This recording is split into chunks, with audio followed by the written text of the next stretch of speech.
കൊണ്ട് കൊണ്ട് വെടി കൊണ്ട് വെടി കൊണ്ട്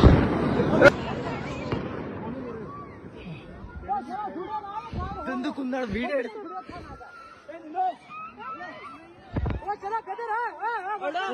കൊണ്ട് കൊണ്ട് വെടി കൊണ്ട് വെടി കൊണ്ട് आतंकवादी गुली रे टली पड़े सुशील जे कि प्रभु को भय करुथिले। यही बोला जो भी 3 व्यक्ति थे वो छोटे छोटे कम उम्र के थे। उन्होंने यही बोला कि मेरे मिस्टर के पास बंदूक लगा के बोले कलमा पढ़ो। मेरे मिस्टर ने बोला मैं तो क्रिश्चियन हूँ, मैं ईसाई हूँ, मेरे को कलमा जो भी है वो नहीं पढ़ना आता। और बस इतना बोला मेरे पति ने, उनको ऐसे धक्का दिया और बंदूक मार दी बिल्कुल सीने पे। मेरे पति ने वही भैया प्लीज आप लोग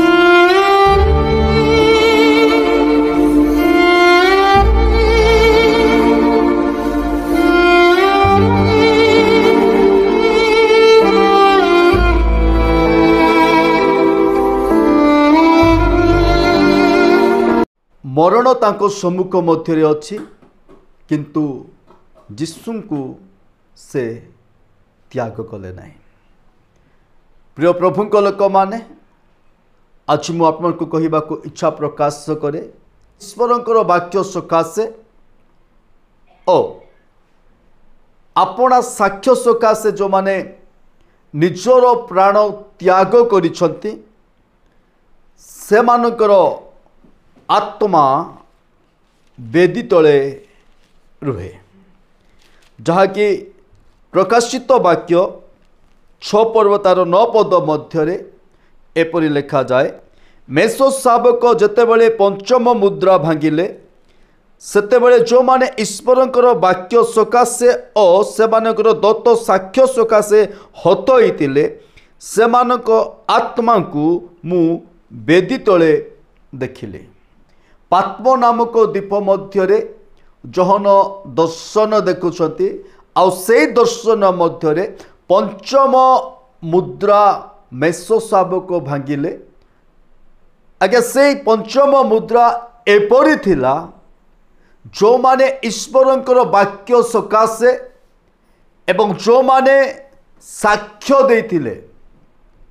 आज मु परमेश्वर को धन्यवाद दिए जेहेतु सुशील नाथुएल तांको मस्तक मध्य जेतले बंदूक लगी AK-47 लगी किछि समय पर आतंकवादी मानकर गुली रे टली पड़े मृत्यु तांको सम्मुख मध्य अच्छी मरण तांको सम्मुख मध्य अच्छी आज्ञा तांकर से आंठुरे आसीछंती तथापि से आपना ईश्वर को आपना परमेश्वर को से त्याग कले नहीं से आपनार प्राण देदेले किंतु प्रभु को छाड़िले नहीं।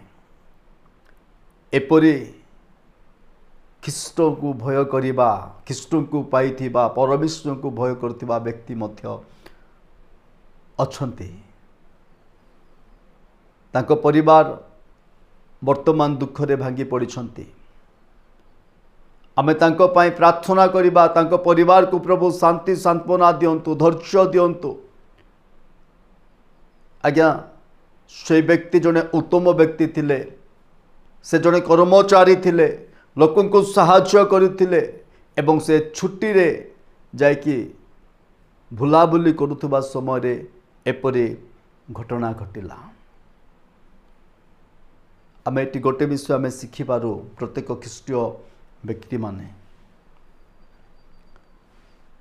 आतंकवादी माने प्रश्न करुछंती तुमे कोन मुस्लिम की आउ जो माने मुस्लिम समान को छाड़ी दौरान किंतु देखंतु मुस्लिम कहिला परे मध्य आउ कोन चेक करुछंती कहते कि मुस्लिम अगर आप मुस्लिम नहीं हो गोली मार रहे सीधे। मेरे सामने उनने 6 लोगों को गोली मारी। उनसे सिर्फ इतना पूछा मुस्लिम किसी ने बोला हाँ तो कलमा पढ़ के बताओ और अगर कलमा भी पढ़ दी उसके बाद उसने बोला कि अपने नीचे के कपड़े खोल के बताओ और उनने बोला कि खातून नहीं है तुम्हारा तो सीधे गोली मार दी। आतंकवादीर कौनसी धर्म नाई यह आमे जानु किंतु आतंकवादी आज धर्म नारे अनेकंकर प्राण को नौछंती। प्रथम पितर 4 पर्व लिखा जाए एक पद ख्रीष्ट शरीर रे दुख भोग करिथिबारु तुमे माने मध्य सेहीपरि मन धरी आपना को सुसज्जित कर कारण जे शरीर रे दुख भोग करिअछि से पापरु निर्वृत्त होइअछि। 14 पद जदि तुम माने ख्रीष्ट नाम सकाशे निंदित हुओ ताले तुम माने धन्य कारण गौरवमय आत्मा अर्थात ईश्वरंकर आत्मा तुम मानक ठारे अधिष्ठान करुअछि। प्रिय प्रभुंक लोक माने जदि आप माने प्रभु यीशु ख्रीष्ट निंदित होउछंती ताड़ना होउछंती ताले धन्य। आपन को जदि निंदा आसुची ताड़ना आसुची ताले धन्य जेतु परमेश्वरंकर गौरवमय आत्मा आपन को ठारे अधिष्ठान करुअछि। ईश्वर को पवित्र वाक्य कहे सदा प्रभु परमेश्वर से आत्मा दियंती आ पुनर्बार सही आत्मा ईश्वर निकट में चली जाए। जो स्थान आत्मा आसीथिला से स्थान आत्मा चली जीव। एणु आप कौन प्रकार चिंतित न हो विशेषकर से दुखित परिवार निमंते आप प्रार्थना करंतु। से दुखित परिवार निमंते आप सर्वदा प्रार्थना रे रुहंतु। से परिवार को प्रभु शांति एवं सांत्वना दियंतु। मु परमेश्वर को धन्यवाद हेतु एपरी जड़े व्यक्ति को आम देखिपारू जे कि प्रभु को पाई बोली निजर शेष निश्वास पर्यंत प्रभु ठारे रहिले एवं निजर प्राण त्याग कले किंतु यीशु को परित्याग कले नहीं। प्रभु से परिवार को आशीर्वाद करंतु।